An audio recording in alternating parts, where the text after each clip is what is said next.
Welcome to the Rise to the Challenge podcast. Join me today. He's the founder of the Tribe of Athletes, former Olympian representing Switzerland, motivational speaker and entrepreneur. It's David Karasek. How are you doing today, David? Thanks for having me, Alex. Excited to be here. I'm excited to have you on the show. What we like to do with all of our guests is go right to the beginning, talk about where you're from and what were you involved in growing up. All right, man. So I'm born and raised in Switzerland, and I was involved in, let's say, swimming. Okay, my parents took me to a lot of different sports, and my siblings as well. And but I remember in tennis, for example, I would get really pissed off when I lost a match, or I would throw my racket around, and I guess it was just safer for me to be in swimming. And that's what I like. And my dad was a swimmer, so I was like, how they say, like the apple doesn't fall far from the tree. And then I got into swimming, and at a point I was lucky I got to the States for college. I'm just giving you a quick run through here, but that was really wonderful because in Europe, growing up in Switzerland, you just hear about America from the movies like American Pie with the red cups, the blue cups, and all that stuff. And then all of a sudden I was there, and it was a reality, and that was a game changer because all of a sudden it was about the team and not just about me individually. And that was really, really wonderful. And I became one happy swimmer there for 4 years, made it to the Olympics. And then after that, I was done. And there was a new chapter that started after that. So you talked about tennis was the first sport that you got involved in or you really made a big impact. Was there any players that you kind of inspired to be like with tennis? Man, not that I remember, but I remember I was a fan of Pete Sampras at the time because my dad was a fan, so I was a fan. So I remember he was really good on grass, but not really yet. So I was also in swimming. I didn't really like look up to these guys yet. I was just having fun, I think. Yeah. Is there anything with tennis that you enjoyed before it got very competitive? Because you talked about throwing your racket, getting upset and stuff like that. Was there anything with tennis that you enjoyed? Yeah, man. I mean, look, when you compare tennis to swimming, it's like tennis is a game, right? It's like actually, it's also fun. Like sometimes when looking back now, it sounds like how could I have been doing swimming for so long? Because like think about it, if you're playing Xbox with a friend, if you're playing tennis, it's like fun. You run and you do the forehand, backhand, and all that. It's fun. But if you do swimming, it's just like right? So at least like in those old games. So yeah, it's a game, man. I think that was definitely fun, and especially. But as a kid, you're in the water and you're also seeing it as a game there, kind of right. Like it's as a kid, I don't think it really mattered. But yeah, tennis, the back and forth. That's why I love watching it now. But what do you love about tennis? So tennis for me, I was always an Andy Roddick fan, like from the States and stuff. And I always try to say like power was all that. But with tennis, it was always about strategy and for me. And I actually played tennis in high school on the team. And I kind of lost the passion when I was playing in high school because how our school was putting teams. They basically said you could basically be not good and you join JV and they only had a few select people be on varsity. And I'm like, this is not right. It's like I could basically have no skill at all and I joined the team. And Mm-hmm. it's like, aren't you supposed to help those people get the skills and stuff and join the team? So I just ended up just doing tennis for fun. I left the team and everything, but it's just fun. Like being It is. outside, I mean, I watch it on TV, basically not when it's like 100 people that are playing, mostly when it gets down to like quarterfinals, semifinals, finals. That's when I really watch it because that's when it's very competitive. But I haven't played in a long time. I probably Me need to neither. get out there and start playing a little bit. Yeah, yeah. Now that things are starting to open up, it would be a good time. Yeah, yeah, absolutely. With swimming, was there a certain event or stroke that you kind of were focused on? So that was towards the end of my career. One of the coaches had a great idea because I used to swim just freestyle, and Mhm. again to add some new practice sets, new, just everything new. Basically, we started to do individual medley, which is all four strokes. Hmm. And so in the Olympics, I actually competed in the 200 individual medley, which is the 50 butterfly, 50 backstroke, 50 freestyle, not freestyle, breaststroke, 50 freestyle, right? And so that was a game changer as well, because all of a sudden I had a lot more fun. Because if you just imagine you're swimming this 6 kilometers every training and it's just freestyle, man, like your shoulders are gonna fall off, and it's always exactly the same. So that was cool that my coach had that idea. It's like, you can swim all strokes. Why don't you try that? And I think that got me really motivated. Because you know how it is, if you repeat the same thing, if it repetition without repetition, have you heard of that? Yes. So then it's like cool to repeat, right? And we need to do repetition in order to really master something. But if you can repeat and slightly change the environment or what exactly you do, then I think it like stays interesting, because otherwise, and tennis is really good for that too. Like Oh yeah. every ball is like somehow unique, right? With swimming and all the different strokes and doing the individual medley, was there one that was harder for you or one that was easier for you? Or how was that in practice for you? Yeah, that is a good question, man. Yeah, I didn't like the backstroke, man.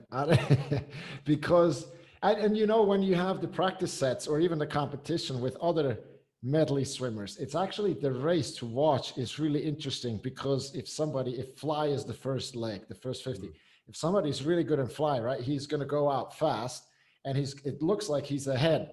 And then usually there's also a good backstroker, and then breaststroke comes, and breaststroke is completely different than freestyle, backstroke, and butterfly. So then all of a sudden you have people that were in the back before you have them catching up. So it's actually really cool to watch the race. And for me, backstroke was my weakest. And I mean, you know how it is when you're not enjoying something so much, it's just like, and the stuff that you really love, when you're always the fastest, it's like, yeah, I can do 10 more of those. Mm-hmm. It's interesting that you say that, because with each of the strokes, it's hard to tell who's really ahead or like in front, because like you said, someone could be good at one and go out and be in the lead, and then another one that they're not strong at, but someone else could be strong at, and they're making up time for that. So it's very interesting. It's like, I mean, I watched the Olympics.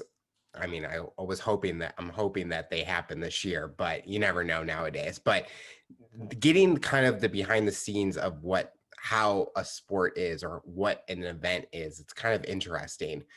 When you're growing up, did you have anyone that motivated you or anyone that you inspired to be? That's the thing, Alex. And I think this is something that I bring to the table that I can share, is that I had an Olympic dream, like a dream to win gold when I was a child, like probably a lot of children, right? Yep. But then growing up in Switzerland, and I don't blame anybody for that. It's just like how we grow up, and it's our culture a bit. It's like, people told me, well, go to school, do this, do that, and we'll see later. We'll see later. So that dream kind of faded in the background and then disappeared. And I always had goals along the lines of what looks realistic for me, right? It's like when I became Swiss champion for the first time, then I thought, okay, I can make it to the European championships. And then I made it there. I was like, I can make it to the world championships. And then it was actually my coach in America said, hey, you're really close to qualifying for the Olympics. Why don't you go for the Olympics? I was like, yeah, sounds good. And I did that. But I never allowed myself to have a big dream. And when you compare that to Michael Phelps, I mean, he started swimming at the age of, I think, 5 or something, but he was surrounded by Olympic gold athletes, Olympic gold coaches. It's like, I'm joking about this, but it's almost as if Michael Phelps didn't know that there's a silver and a bronze medal. For him, he knew only gold. And look what he did. He won in one. Yep. Which is absolutely amazing. But he was programmed for that, and he knew what he wanted. And I never knew that. And I never allowed myself to have a big dream. And I think that's something that now, looking back, I understand now because of the work that I'm involved in. I now get it, but I didn't get it back then. So it's actually a wonder how I got so far. But that's something that bring to the table. That's what I work with my athletes. It's like the number one thing is, what do you want? Mhm. Not what your parents want, not what you think you can do, but what do you really want? And I think that's like, yeah. Did you view swimming as more of a kind of a sport that you can enjoy and you enjoyed being a part of instead of it being a full-on competition where you had to basically do it 24/7? Man, I don't think like I was aware of all that much when I was swimming. I was just, my life was kind of on autopilot. It was a blessed life in a sense. I grew up, I had everything. I never like really struggled that much. I got into a good college. Like things were okay, but I was never like that aware of, that I could do more or I could do less. I just, when I wanted to party, I partied. If I wanted, like it was just, everything was on autopilot. I didn't take charge of what I really wanted and say, okay, now I'm really going to focus on swimming this year. It would just come, one thing led to the other, and I wasn't in control of it. It was just on autopilot, and so I don't think I was that aware of things. Talk about going to college. What college were you looking at and wanting to go, and which one did you end up going to, and why did you pick that college? Yeah, man, we had, so coming from Switzerland, I just had a lot of fights with my coach here in Zurich, and now I know it was my fault, but at the time I thought he was an idiot. It's just never my fault, right? So, and then I started looking at America because I knew like you in America, there's like badass colleges swimming and it's like super cool. And I was looking at the University of Virginia, Berkeley, and Ohio State because they all had good swim teams and they had a good business school because I wanted to do business. And then I took a recruiting trip to Virginia, to the University of Virginia, and I freaking loved it. I loved everything about it. I got there, they picked me up, and it was like the American style. I just loved it. My English wasn't that good yet, but I fell in love. I got home like, 3 days later, basically, and I just signed with them. And I was lucky because I got a 90% scholarship. Um, yeah, so they just needed a freestyler. I was still a freestyler at the time, and they needed one, and just things fell in place, I guess. And I got really lucky, and then a couple months later, I headed out there. What's the biggest thing you learned about yourself during your college career? I think that's a very good question. I would say, there's a lot of my coach there, our coach. He always said that he's not only going to make us better swimmers, but he's going to make us men and women in a sense. And I'll tell you a story. Is it okay if I tell you a Oh yeah. story? Yes. So what happened was in maybe like the first 3 months, in America, there's the yard pool, which is about 22 meters long. Mhm. In Switzerland, we were training in the Olympic pool, which is 50 meters. So it's more than twice as long. And so in America, you have more turns. And we swam a really hard set. That was like 30 minutes of pain because you weren't allowed to breathe into the wall and out of the wall, which I struggled with because I wasn't like so good at used to turning so much. And so, after 20 minutes, I was like, fuck this, I'm just breathing. And after 30 minutes, when everybody was done, my coach got up there. He started yelling. He's like, David Karasek came from Switzerland and he thinks he's better than you. He was cheating, so and so. So what we're going to do is he's going to get out and he's going to watch you repeat the set and learn what Americans do and how they do it. And then I had to get the fuck out there and they had to do the whole set, the whole 30 minutes of pain again. And I had to stand there and watch. And he was walking on the bulkhead back and forth, was always telling me, "You pussy, see, that's how you do it, you pussy." and I felt terrible, right? But that was like a light bulb went off. I was like, fuck, this is not only about me now. About this is about the whole team. This is 70 people pulling on the same string, going into the same direction, and you can't have people just do whatever they want. It's like, and after that, it kind of clicked. I apologized to the guys and the girls, and apologized to the coach. And there were other things that happened, but that was like the most memorable one. That was like, okay, this is awesome. I like this. Taking that moment and how with swimming, sometimes it's an individual sport, sometimes it's a team sport. Did you view that as you had to work as a team to get better together, or was it still the individual mentality? Yeah, that's the thing. It is very individual in Switzerland and is not at all individual in America. That was a huge change because every race that you do, you score points for the university, not for yourself. Like you get like maybe at the NCAA championship, I think you get like a small like a trophy or something, but that's it. Like in Switzerland and in Europe, you get medals the first, second, third all the time. And there, you don't get that. You just get points for the university, and all of a sudden, just a scoring system. You're like, okay, this is really cool. And then also, if you miss the morning practice, oh god, you had to come up with a really good excuse or something. But I mean, because they held you accountable for it, and that was for me a big shift. But that's what I needed because I was a pussy when I came over, and I learned a lot about that, right? And that was so cool. And now I can see why America's so good in sports. I can see. With your college career, what was your favorite moment, or did you have an accomplishment that you still remember to this day? Yeah, that was my last year at the ACC championships. My parents were there, and we had full house. I mean, that pool was boiling with like it was really good atmosphere. We won the ACC, but I had the race. I swam ACC record. I think it was ACC record, was it? Or school record, University of Virginia school record, I think. And I won, and we always had the V for Virginia with like, with a fat marker. We put that on all the guys.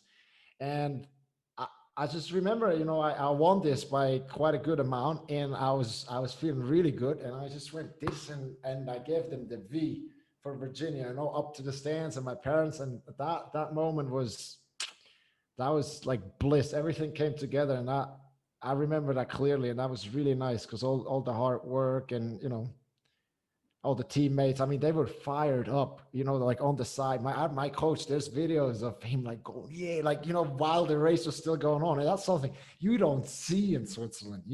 And so that really burned itself in my memory. Was there ever a moment where you thought that I could do this professionally? Because you were going to college for business, but did you think that you could be an athlete as a career path? Yeah, not really, because I also not really because I didn't see a path for like to make money off this. And again, because I wasn't aware of it, I didn't know how. Alex, sometimes there's things that we look at other people and we're like, how do they do that? Damn, like that's impossible for me. Like, that would never work for me. But the reality is, it would also work for us. It's just we don't know how. They figured out how, and we don't know how. And I just didn't see how that could happen for me because I wasn't aware of how I could shape my circumstances and all that. I was just like, things happened to me, and that didn't happen to me. So the money didn't come to me because of swimming, right? For example. And so not really, no. I was always like studying, and we got a little money from Swiss Olympic, from the association. So that was enough to live and to do the training camps, but it wasn't like any substitute for a job, I guess. Is it hard to see, because this is always a conversation with college athletes, is do they want to pursue it as a full-time career? Because like with football or soccer, they can take it to the professional leagues, but with swimming, there wasn't really anything out there except for like world championships and stuff, but now they're starting to make a professional league with swimming. Do you kind of wish that was there when you were doing swimming, or do you look at your career and you're happy at where you went with it? Man, I gotta tell you, I think it's good that there wasn't anything like that because I mean, I'm happy that when I was done swimming, I made that committed. I call it a committed decision because I never looked back and never regretted it so far, and I think it'll stay that way.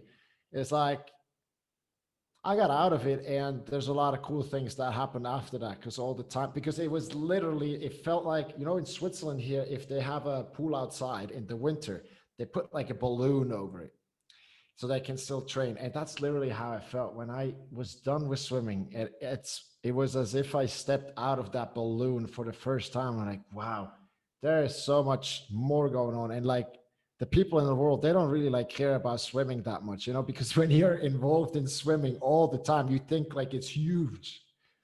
Yeah. But then you realize like people don't really like care that much. You know, they watch the Olympics and get some Google hits when the Olympics are on, but other than that, it's like really not that much. So, so it was a good experience, you know. But I mean, it's cool if they have more opportunities now to make money. I'm also saying with sponsors, man, if you have a dream, if you can communicate the dream, if you're good at that, and you really know what you want, you know, you can attract sponsors and you can make that happen, even if you're not the best yet. So, um, but yeah, for me it was good. I'm happy. Talk about representing Switzerland in championships, Olympics. How did that feel for you, and what kind of impact did it have? Yeah. So at the Olympics, man, so very, very honest, before the race, man, I almost shit my pants. I mean, like, you know, I was very nervous, but it was still like healthy nervousness. But you know, you have these different call rooms before the race, and everything is like very scheduled because the TV is there and everything. And you have like more call rooms than usual. Usually, you have one, and there you had like three or four. You move like from one to the next, and they keep checking everything if the logo isn't too, you know, just a lot of like stress, I guess. And you see like Michael Phelps and all these Brian Lochte and all, you know, those big shots. And then it's time and you walk out, and it was on August 1st, 2012 in London. And August 1st is the Swiss National Day. And I remember, so we got 2 tickets, and my sister and my mom, they were there, and there was 10,000 people in that pool, which is, I mean, for a swimmer, that's a dream. Mm-hmm. And I remember walking out and I saw my mom and my sister with the Swiss flag like there. And then I kind of blacked out. I don't remember anything from the race, but I remember I touched the wall and I swam a Swiss record on the Swiss National Day, which was nice. And yeah, I was happy. There's some pictures of me on pool deck going like this and a big smile. So, you know, I was grateful that I swam a personal best there and got the Swiss record because, by the way, that's long gone now. We have a guy who's absolute world class now, and he smashed my record, but good for him. But I was happy because I learned that only about 5 to 10% of the athletes actually perform at a best, like at a personal best in the Olympics because of all the pressure and all that. And because that was like one of my last competitions basically, and obviously like the biggest in terms of, yeah, because I can't remember that I almost shit my pants in another competition. So yeah, I was happy with that. You know, I was feeling good. When you're looking back on to that time at the Olympics, what was the memory of it? Do you have a moment outside of being at the pool that you remember that it was worth going for the Olympics? Because we hear the stories about what happens when they're not performing and people are enjoying the culture and all that stuff. Did you fully enjoy the experience of being at the Olympics? Yeah, I'll give you two stories. Okay, they're like one is from sport, the other one not. So one of them was meeting Roger Federer again because he was on the Swiss team. And the cool thing that happened is I met him at the airport a couple months before that. And I ran into him in the lounge, you know, and I quickly introduced myself, obviously said that I'm a huge fan. I was at the airport and I said, my name is David. And then we were there and he came because he was usually like in close to Wimbledon, which was on the other side of the athletic like village. And so, but he came to say hi to the whole Swiss team. And when it was my time to go and say hi, he's like, David, right? And I was like, yeah, you know? So that was pretty cool. Now we could all take a picture with him and have a chat and just see like what he has to say. That was wonderful.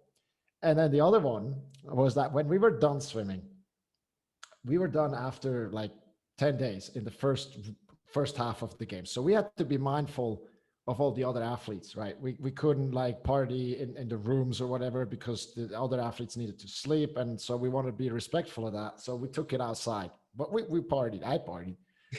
And one of my best friends from America, this is my roomie from University of Virginia. He, he came over, he was in London. He came over for the Olympics and we smuggled him into the village in the middle of the night when we came back at like morning at 4 a.m. And he was with a Czech swimmer girl there. So he left with her. They just like, I went to my room and they left to her room. And I gave him some like Swiss shirts and like the accreditation, that he can wear in the morning so they don't see him and throw him out. And we said, okay, next morning we see each other 9 o'clock in the Swiss house. And I was on top of the balcony, right? And then I looked down on the village and you saw like a lot going on there. There's like a couple of blocks and in the middle, like a park. And I see one idiot in a turquoise shirt that he wore, like, last night when he was partying with his camera going like this, walking around, right? And he was just like the odd guy out, but he made it to my apartment. He got kicked out a bit later though, because he didn't have the accreditation, but that was also fun. But we were very mindful and of other athletes that had still, the most important competition of their lives, right? So, but it was fun. It was fun. See, these are the stories we all need to hear, because we only hear about what goes on at the event, at the moment. It's like, we need to hear more about the experience and what it is for you guys. So I love hearing those stories, because it shows that you guys are enjoying every single second of those weeks that you are there at the Olympics. Yeah. And can you imagine like the pressure that is gone when you're done? Yeah. It's like weights taken off of you almost. Yeah. It's like, yeah, exactly. When you're getting too close to the end of your career or your professional swimming career, what is going through your mind, and how hard was it to make that decision to transfer and move on to the next step in your life? Okay. I want to ask you a question about that in a second as well. For me, I have to tell you, I had a lot of time thinking about it while I was swimming. I was like, I'm not really enjoying this, but I keep going. Maybe it's just a phase and maybe it will go away. And it took me a couple of weeks and it just didn't go away. And I started, thinking about it before I went to sleep. Also, it's like, I'm not enjoying that. I don't want to get up in the morning, but I kept pushing through because I thought it might just be like my mind, playing tricks on me. But it didn't go away. And after a couple of weeks, I clearly remember it was Friday afternoon practice at like 4 o'clock in the afternoon or something like that. And we jump in, and for the warm up after 10 minutes, I was like, okay, this is it. I got out of the pool. I told my coach, I'm done swimming. I'll never come back. And I left. Wow. And it was a good decision. I mean, like, as I said, a lot of doors opened after that. But of course, I had some worries. What are my parents going to say? What's my coach going to say? Am I letting anybody down, and so on? And I would love to hear from you also how it is for you, like, making important decisions. What's your process for that? So I always kind of map out a game plan when it comes to decisions that I make. It could be something tight, small, or something large, but I always look at what's the positives and the negatives from it. And over time, I have told myself, you cannot say no to anything. You have to just go for it and try it. Like, no regrets nowadays. I think even with doing the show, I'm like, I don't know how to do a show. I don't know how to edit. I don't know how to do that. But I told myself, I'm always willing to learn and learn as I go. And that has been the best decision I made, because I look at what I've done and the people that I've talked to, and it's been worth it. It's been worth it completely. But any decision, I always say, just go for it. What's the worst thing that can happen? It doesn't end up right. There's a little error. It ends up being correct and positive. So I think that's what I have learned from this past few years is you can't regret anything. You have to go for it and try, because you don't want to look 20 years from now and say, I wish I did this. Yeah, that's the worst. I mean, that's just and you can do that. I do that sometimes with my athletes. If somebody needs some extra motivation, we go in the future and imagine ourselves when we're 80 years old, when we're like in the rocking chair going back and forth, and we're like, fuck, we could have done this and that. You can mentally do that and experience not doing it today and then feel shitty about it. And that's, we used to use it in relationship coaching or whatever. If you're, let's say you're trying to find a girl and you're like shy, then, drag yourself 10 years in the future and you're not talking to any girls or whatever you like, not talking to anybody, basically. You're still going to be alone and you're going to hate yourself for it. And, Yep. and that, if you can make that pain big enough, then some extra motivation to get your ass out and start talking to people. I think you have to put yourself in those situations. And I think you can kind of relate it to athletic competition where if you're nervous and stuff, and then you get out there onto the podium or the diving dock. I'm trying to think of what it is. The diving dock and The stuff. starting block, man. Starting block. I failed. And so it's one of those things where when you get to that, when you're comfortable, it's like natural. And I think you just have to get to yourself there. And I think athletes can relate to that. CEOs can relate. Getting to that moment is the hard part. But once you're there, your confidence is at a whole nother level. And it's just, you want to be there every single time. That's right. And I would assume that you were also not only always this confident and this good of a host, right? No. Exactly. God, no. Yeah. But this, and I tell you, this is cool about sports. This is really, really beautiful because with sports, we all start out as a baby. Yep. And we all have to build, like, you could say in business, okay, if you're starting and your daddy is a billionaire, you can say, okay, yeah, he had it easy. And that may be the case, okay? Because, yeah, okay, I can see that. But with sports, it's proof that we all start from the same level. Like there was no bodybuilder that was born with 200 kilos. There is not. So whatever it is, it's pretty cool in sports, and sports is showing us that. It's showing us that it doesn't matter how poor you are, it has nothing to do with that. It's just your mindset. Yep. And that's, you just got to really know what you want, and you really have to be willing. I mean, you have to want it, and you have to be willing to make the sacrifices. But if those two things are in place, then I don't see why we couldn't achieve what we want to achieve. There's no reason. I totally agree with that. Looking back after your career, what was next for you? What kind of momentum did you have to start your own business, or did you go into a different path? I needed to make money, man. So I was, I was studying business, right, at the University of Virginia, and I was swimming over the summer, and my classmates, they were doing internships in New York with like Goldman Sachs and JP Morgan and Bank of America. And I had to feel, oh my God, I'm so far behind, I gotta make money. So as I said, still on autopilot. When I was done, through connections, I got into Swiss Private Bank here in Zurich, which was I have to say, an incredible experience. It was a very good start. Learned a lot, got into the corporate world. Yeah, but it was still on autopilot. It's not like what I really, I studied business because my dad when I asked my dad and he's like, I would do business. I was like, okay, I'm going to do business, right? So, so then I became a banker for a while, for about 4 or 5 years.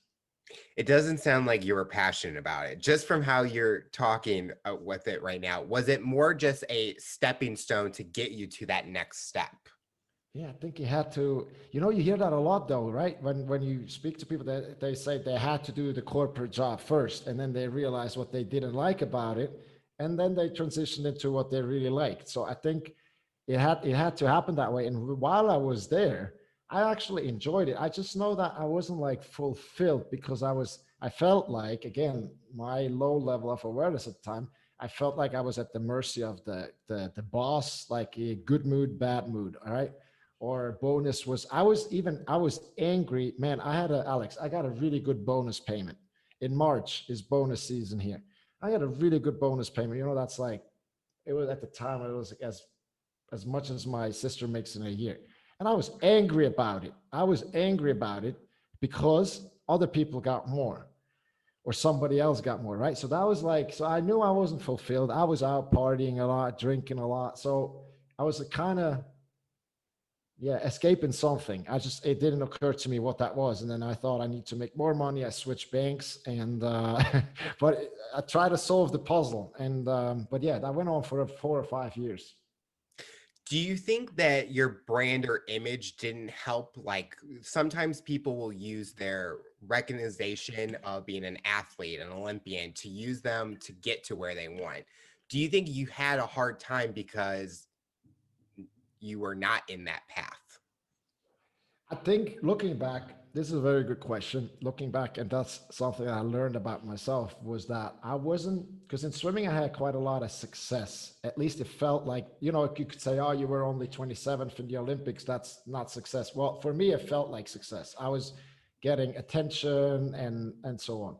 And then in the corporate world, I couldn't recreate that success. Like it didn't happen as I imagined it, right? I had an idea how it is going to happen, and it didn't happen that way because there was a lot of other people involved in it. And in swimming, I thought, okay, if I want to do harder, I go out less, I focus more on swimming, I train harder, and so on. And in banking, that just didn't really happen because I felt like my boss, he doesn't like me, he's not, you know, he's trying to hold me down, and I felt like a victim a little bit. And so maybe that's where that unhappiness, or I wasn't like, you know, it wasn't like depression or real straight up unhappiness, but there was something like not fulfilled, not like working towards my dream, let's put it that way. And I think that is a good question. Does that make sense? Yes. Because I think athletes, they go into situations, they had a career, they win championships, and they're like, oh, anyone wants me because Right. I'm a big name out there. But I think they don't realize when they come into the professional world that it's a completely different, because some people don't care about who you are. They want to know, can you do the work? And I think if we reversed it where we come from the professional into the athlete world, I could be a big name CEO, but if I can't compete, no one's going to care about me. So I think exactly how you said it is very accurate in what we see nowadays. Yeah. Okay. Then I'm glad that I'm not an outlier. I mean, look at some of the celebrity or some athletes out there where they have to Right. make that transition, and they're realizing the stuff that they learned in college and stuff they have to utilize now. But yeah, they have the name out there, but they just want to be working. They just want to enjoy life. When did you finally found the item that fulfilled you? Because we've been talking about how you weren't fulfilled at the banking job, but when did you finally find that moment that you're like, okay, this is what I like doing? Alex, that's good. It sounds like so, you know, like straight out of a movie, building up, and then I found it. But for me, it was different. Um, I'll tell you what happened. What happened was so that was my second bank that I was at, and the guy was sitting across from me. He was with the bank for 10 years or so. And his family, well, he got his second child, okay, and they already had a small kid, and his wife got really sick after the birth, and he asked at work if he could have a 1 month unpaid leave. And you know, it's not so uncommon to take a 1 month unpaid leave, and they said no. That bank is Jewish Brazilian, so but anyway, I'll leave that up there. So, but it was in that moment when I was in Nicaragua, I heard about that, how they're treating him. I was like, fuck this. I'm not working for somebody who's treating their employees like that. I'm not giving my energy, my passion, and all my time for that. And I called my dad and I told him, you know, I'm going to resign. Can you please send in the letter tomorrow morning? And he agreed to do it. And my mom started crying because she's all about, you know, safety. Oh no, Dave, you can't do that. And it's like, it's going to be all right. It's going to be all right. And then I was out, and I had a 6 months what we call a garden leave, which is you're paid because I was seeing clients, and they didn't want me to see clients anymore after my resignation, so they just had to pay me for 6 months. And I kind of went on a journey. I went to Hawaii. I, you know, started reading books and trying to find myself. But then what happened? I was back in Switzerland, and an older guy, like maybe 60, he invited me to have a tea. You know, I just met him at like a network thing, and he invited me for a tea. I was like, this is odd. I've never in my life been invited to a tea. You know, you go for a beer or coffee or dinner or whatever. So tea, I thought, why not? I'll go. And we sat down in a nice hotel, and we did order a tea. And then he started, and I remember the words. He looked at me and he said, David, everything that you're thinking is so subjective and it's not the truth. And I sat there, I was like, everything I'm thinking is so subjective and it's not the truth.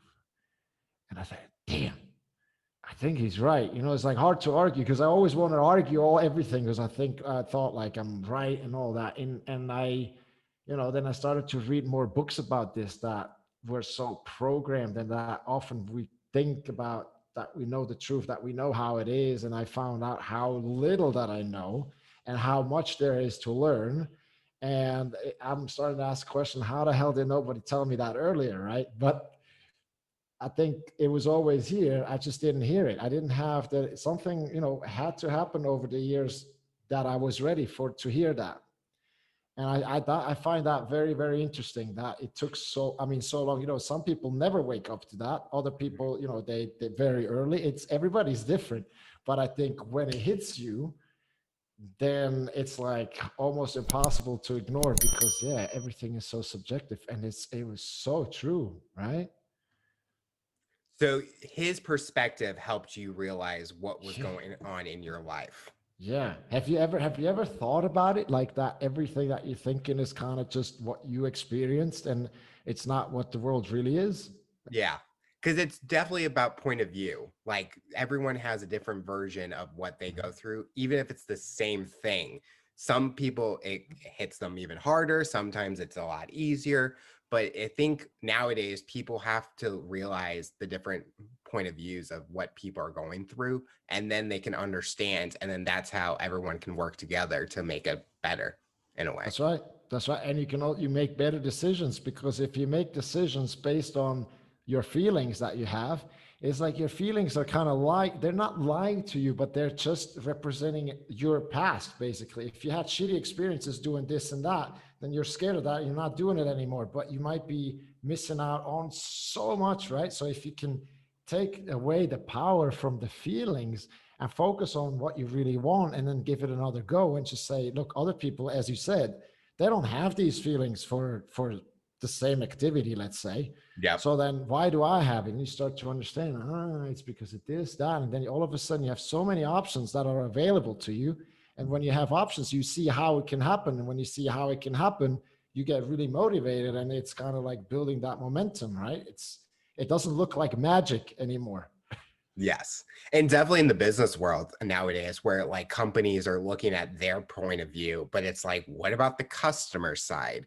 And it's like, you got to start thinking of different areas and how everyone's ideas can work together to get that common goal that they're trying to achieve. Good point. Good point. Thinking an end result. Yeah. Trying to holistic approach. Also, I mean, for us human beings, come on. I think we're living in a time now where you can't separate work from family. You can't separate sports from nutrition. You can't separate the mental aspect from your physical. Like it's all together. So we got the holistic approach. I really love that. I mean, and I mean, is there still people that don't believe in that? I mean, there probably is out there. There's people that think the world is flat. So So how did you start the Tribe of Athletes? What got you motivated to get that up and going? okay, so first I was coaching executives first with what we found basically. First, I got a lot of coaching from that guy, and I started reading books, and also we put up coaching together for executives because that was kind of the lowest hanging fruit because I had a lot of contacts in banking and all that. But then a lot of them came, and they, some of them would take over a team, and their boss said, "You gotta get better in leadership. Go take a course." And they came, and they're like, "So make me better." And they didn't really understand, like that. The work is required from it. They can't just sit there and consume the knowledge. They gotta like apply it and so on. So it was cool, but if you're an athlete and your heart beat for sport, like it doesn't just go away. It was the fire, that desire to work with athletes was still there. So around when Corona came, I was like, why don't I just like start working with athletes? Like, why not? Right? Why not? And I started talking to them first. And I asked them, how much of what you do, of your performance, how much of it is mental? And I had answers between 50 to 98%. I spoke to a lot of them. And then my follow-up question right after that, would be, so, okay, if that is the case, if say 80% for you is mental, then what do you do every day to study the mind, to train the mind, to, get better at that? And then usually there was a long pause, a long gap. And I knew, after, I don't know, 10 of those conversations, like I knew that there's a huge market for this, because you're telling me that it's 80% mental, but you're seeing a sports psychologist once a month and you think that can, help you. I mean, if you go to the gym once a month, what happens? Nothing. Right? So it's exactly the same thing. So that's how I was like, okay, I'm gonna go for the athletes. So what I did is I just let the executives run out, let the coaching run out, not do any new stuff, and I started with the athletes, and I was a good decision, I have to say. What's been the biggest impact that this company has had on you as a entrepreneur? Yeah, wow, man. You learn so much, but I think for me personally, I would say, well, can I say two things? Yeah. So the one thing is to get on, now it's on camera, right? But to speak, to get out and get the message out, and just become comfortable, and be inspiring and all that. And now, I discovered something super cool. I mean, maybe it's obviously not just my discovery, but I record a video that's like 2 minutes long, me speaking, and then I have a video editor make a motivational video out of it. Holy shit, that's good. Not because necessarily because of me, but the guy, when I say Michael Jordan, he puts Jordan there with Duncan, like, and you have the music in the background. You're like, oh, this is really good. So try to get the message out and try to get the people's emotions involved, because just the like thoughts, it's good, but emotions, we make decisions with emotions. So that's one of the things. So go out, inspire, like speak to people, speak also in large audiences. And then the other one is that resilience to deal with negative feedback, to people that just I don't know, don't hear the message or think you're annoying or whatever it is. And that's something, if you care what other people think of you, you're going to have a hard time as an entrepreneur. But if you've focused on yourself, and my mentor, Bob Proctor, he's saying it really well. He's saying, and if you're going out and speaking to people, say like you're speaking to 1,000 people, okay, live, the trick that did it for him, that he's not nervous besides practice, is that he's always saying, I'm not worried about what you think of me. I'm worried about what you think of you. And Yeah. and isn't that great? That takes everything away. If you don't give a shit what other people think about you, because it doesn't matter to you, you can be, and you know that with the podcast, if you think you have to do this and that, and you say something wrong, you get sweaty. And I'm sweating now, but just because I'm excited, not because I'm nervous. But as a host, I would guess you have that too in the beginning, right? You want everything to go right. Did you have that? Oh yeah, and I also look at it where everything's not perfect, and there's ways that you can take it, even with the show, that you can swerve it to make people realize, wasn't there a problem? It didn't even seem like there was a problem. And I think even in my life, I used to, and definitely with now with social media, people are always putting out negative comments out there. And I think people are taking those so seriously that it's affecting them and what they do. I kind of just show haters are going to hate. I'm just going to prove them wrong. And I'm going to show people that you can doubt me, but I'm going to show you that I can do this. And that's what I kind of, when we were talking about taking the risk, not saying no to things, I'm going to say yes to everything because I'm going to show people what I can do. I'm not going to let people say I can't. Yeah. So how do you take that negative energy and turn it into fuel? How do you, like, is there a process to it, or how did you learn it? I think it just took time. I think it was Okay. one of those things where it was more of a confidence thing. And I I'm definitely, even with sports, let's use that as an example. I call myself a wild card because I don't look athletic, but when you put me out on the field, I'm definitely not what you think I am. And people kind of look at you like, "Oh, I should have picked you first." And it's like you're going from what I look like. You're not really going with what I can do mentally and physically and show people. And I think the confidence helped me take those negatives because I just use it and go, okay, well, let me show you. I think it Yeah. just gives me the fire to keep on going. And even with the show, I think people tell me, oh, well, you can pay me and I can get you all this. And it's like, look what I've done without paying anyone. I mean, I believe in myself. I believe in the mission. I believe in what I can do. So I'm going to do it. I don't need someone telling me what I already know, but I will learn because I want to get better.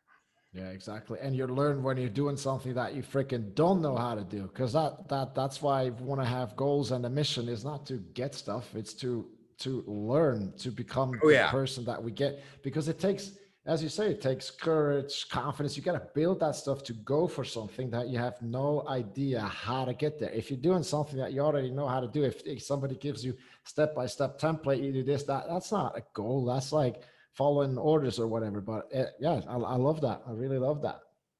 So with your job or what your career path, what is the biggest thing you're hoping for in the future? What are you hoping to accomplish in the next few years, personally and professionally? Man, can I read to you what I wrote down like 3 days ago? Yeah. Because so if you want to have an exercise, and everybody who's listening, like one of the exercises is, and I have that from Bob Proctor, is he's big. Do you know him, Bob I do Proctor? not. He's from The Secret. He's the movie have the law of attraction. Okay, so what he's saying is that you imagine your dream, what you want for, let's say, for your company, as you ask, and you go into the future, no timeline on it, just what you want, and you bring it into the present and you write it out in present tense.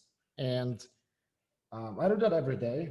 There's different variations to it, but you gotta use repetition for the mind. So what I wrote down was, I'm so happy and grateful now that we're 1,000 coaches strong in the tribe of athletes, and that we serve and work with the world's best football players, fighters, and tennis players.